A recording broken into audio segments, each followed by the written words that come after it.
Bonjour et bienvenue sur jaicompris.com. Alors dans cette vidéo, on va découvrir un nouveau type de raisonnement, le raisonnement par récurrence. Et si vous trouvez ça au début difficile, c'est tout à fait normal, ça n'est pas un raisonnement facile, surtout au début. Alors, imaginons, on vous demande de démontrer cette formule. Alors peut-être que vous allez être bloqué, peut-être que vous n'allez pas réussir à montrer que la partie gauche est égale à la partie droite, parce que vous n'allez pas réussir à transformer la partie gauche pour obtenir la partie droite. Eh bien, justement, quand vous êtes bloqué, et j'insiste, qu'on vous demande de démontrer une formule qui dépend d'un entier n, eh bien alors, dans cette situation, eh bien, il y a un nouveau type de raisonnement, le raisonnement par récurrence.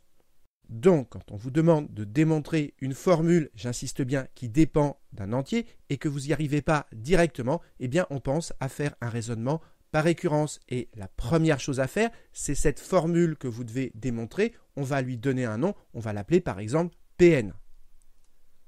Et donc, la première chose à faire, c'est de donner un nom à la propriété qu'on veut démontrer. Et donc, je commence par écrire sur ma copie, soit Pn, cette propriété que je veux démontrer.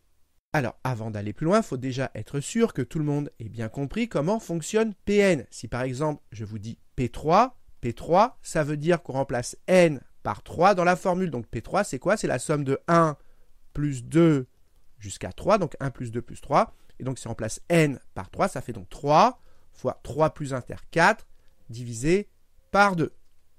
Donc voilà, ici, vous avez P3. Et au passage, on peut vérifier que P3 est vrai. Regardez, si on calcule la partie gauche, 1 plus 2 plus 3, ça fait 3 plus 2, ça fait 5, plus 1, ça fait 6. Et de l'autre côté, 3 fois 4, 12, divisé par 2, ça fait 6. Donc la formule au rang 3, P3, est bien vraie puisqu'on a 6 égale 6.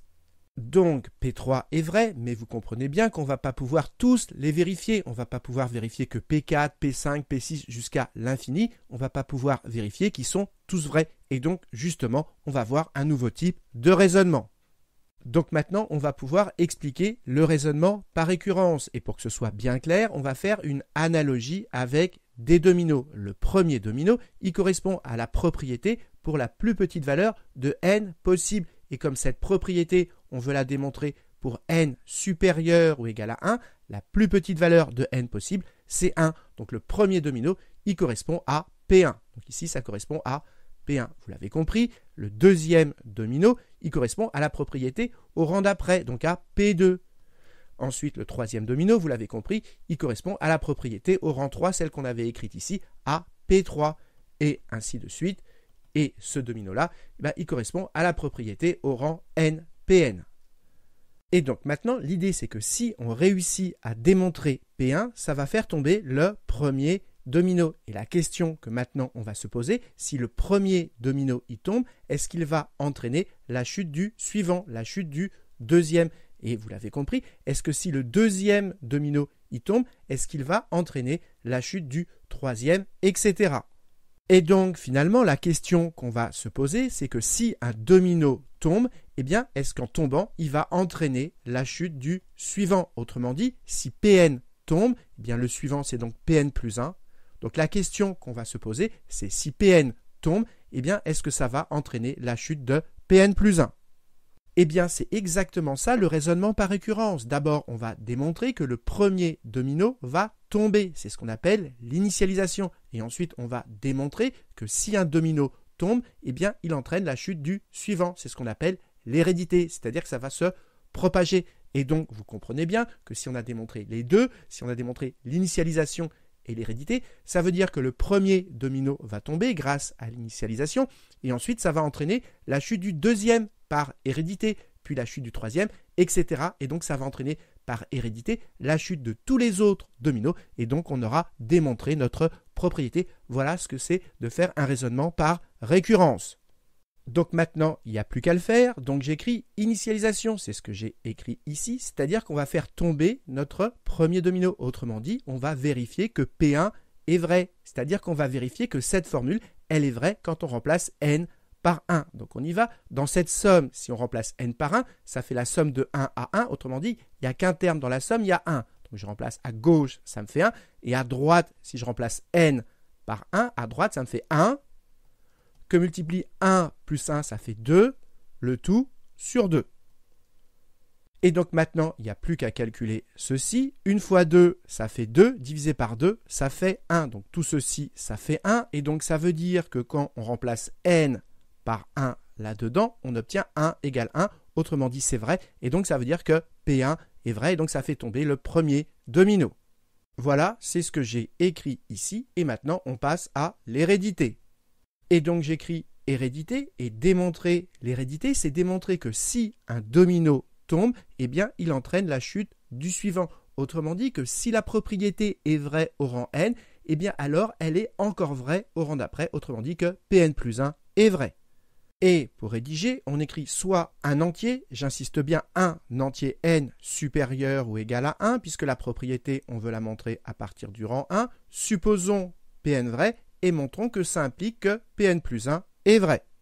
Donc, on suppose que la propriété est vraie au rang n. Donc, j'écris ma propriété au rang n. Donc, ça fait 1 plus 2 plus etc. jusqu'à n. Je recopie tout simplement, égale n plus 1 sur 2. Donc, en écrivant ceci, on a supposé que la propriété était vraie au rang n. Et maintenant, il va falloir montrer que si elle est vraie au rang n, eh bien, elle est encore vraie au rang d'après, c'est-à-dire que Pn plus 1 est vrai. Et pour passer du rang n au rang n plus 1, eh bien, je vous conseille très fortement, pour savoir comment démarrer, d'écrire Pn plus 1 au brouillon. Donc ici, je vais écrire ma propriété au rang n plus 1. Alors, comment on fait? Eh bien, on prend notre propriété et partout où on a du n, eh bien, on va le remplacer par du n plus 1. Et donc, ça nous donne la somme de 1 jusqu'à n plus 1. Donc, de 1 jusqu'à n plus 1 est égal. Et donc, partout, comme je ne veux pas Pn, mais je veux Pn plus 1, partout, je remplace n par n plus 1. Donc, ici, à la place de n, ça me fait n plus 1. Et pareil ici, à la place de n, je mets n plus 1. Donc, ça me fait n plus 1 plus 1. n plus 1 plus 1, ça fait n plus 2. Donc ici, ça me fait n plus 2, le tout sur 2. Donc ici, on a Pn plus 1. Et maintenant, la question, c'est comment faire pour passer de Pn à Pn plus 1. De Pn à Pn plus 1. La question est comment faire pour passer de là à là. Donc, on part de ceci et on veut arriver là. Eh bien, regardez, qu'est-ce qu'il faut rajouter à ceci pour avoir cela? Eh bien, là, on fait la somme de 1 jusqu'à n, alors que là, on fait la somme de 1 jusqu'à n plus 1. On a rajouté n plus 1. Donc ici, il va falloir tout simplement, on va tout simplement rajouter n plus 1 pour avoir la somme de 1 jusqu'à n plus 1. Donc je rajoute n plus 1, donc ça me fait 1 plus 2 plus etc. plus n, et donc je rajoute n plus 1. Du coup, j'ai bien la somme de 1 jusqu'à n plus 1.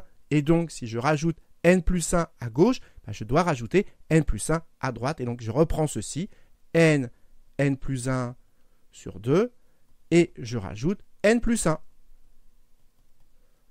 Eh bien, regardez à gauche, on a exactement ce qu'on voulait. Cette partie-là, la somme de 1 jusqu'à n plus 1, la somme de 1 jusqu'à n plus 1. Et maintenant, à droite, il faut faire apparaître ceci.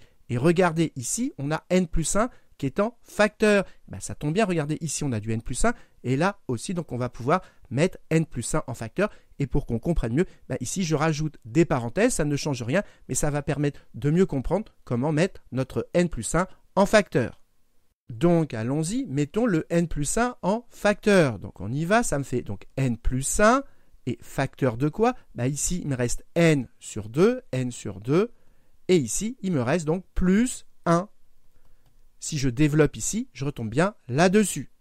Et maintenant, dans cette parenthèse, on met tout sur 2. Et donc ça me fait, si je mets tout sur 2, ça fait n plus 2, le tout sur 2.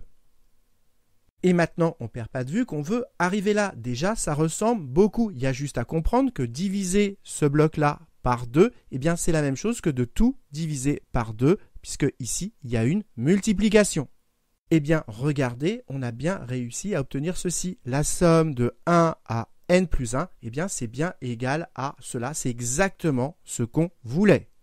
Et donc, il faut bien comprendre ce qu'on a démontré. On a démontré que si ceci est vrai, c'est-à-dire si Pn est vrai, alors Pn plus 1 est encore vrai. Autrement dit, la propriété, elle se transmet de Pn à Pn plus 1. Elle est héréditaire. Et maintenant, il n'y a plus qu'à l'écrire. Voilà, c'est ce que j'ai écrit ici et j'insiste encore une fois, pour passer de Pn à Pn plus 1, c'est ça qui est difficile à faire dans un raisonnement par récurrence. Eh bien, pour avoir l'idée de comment faire pour passer de Pn à Pn plus 1, eh bien, j'insiste, pensez à écrire Pn plus 1 au brouillon. Et ensuite, il n'y a plus qu'à regarder comment faire pour passer de Pn à Pn plus 1. Et c'est ça qui nous a donné l'idée de rajouter ici n plus 1 et l'idée ici de mettre n plus 1 en facteur. Donc j'insiste encore une fois, pour savoir comment passer de Pn à Pn plus 1, eh bien j'insiste très fortement, pensez à écrire Pn plus 1 au brouillon, c'est ça qui vous donnera des idées. Et donc on a terminé, on a montré à l'initialisation que le premier domino va tomber, et on vient de montrer à l'hérédité que si un domino tombe, eh bien le suivant va tomber. Donc comme le premier domino tombe, le suivant va tomber, donc le deuxième va tomber, puis le suivant va tomber, le troisième, etc. Ils vont tous tomber. C'est ça le raisonnement par récurrence. Et maintenant, il n'y a plus qu'à faire une phrase de conclusion. Et donc, on écrit P1 est vrai, c'est l'initialisation, et Pn est héréditaire. C'est ce qu'on vient de démontrer ici. Et on écrit donc par récurrence, pour tout entier n supérieur ou égal à 1, puisqu'on a commencé au rang 1, eh bien Pn est vrai. Donc voilà, on a terminé de faire notre raisonnement par récurrence pour démontrer cette formule. Et donc, qu'est-ce qu'il faut retenir? Eh bien, déjà, le principe avec les dominos, parce qu'il permet de bien comprendre le raisonnement par récurrence. Il permet de bien comprendre qu'il faut faire tomber le premier domino, l'initialisation. Ensuite, il permet de comprendre l'intérêt de l'hérédité. La propriété se transmet de proche en proche. Et enfin, il n'y a plus qu'à faire une phrase de conclusion. Donc, un raisonnement par récurrence, ça se fait toujours en 3 étapes. Initialisation, hérédité et conclusion. Et dernière chose, la difficulté souvent, c'est l'hérédité. Comment faire pour passer de Pn à Pn plus 1? Et là, j'insiste encore une fois, pour avoir des idées pour passer de Pn à Pn plus 1, eh bien, pensez à écrire sur votre brouillon Pn plus 1. Donc voilà, cette vidéo est terminée. J'espère que vous avez bien compris. Et comme d'habitude, si vous avez apprécié cette vidéo, n'hésitez pas à la liker et à vous abonner à la chaîne pour ne pas rater les nouvelles vidéos.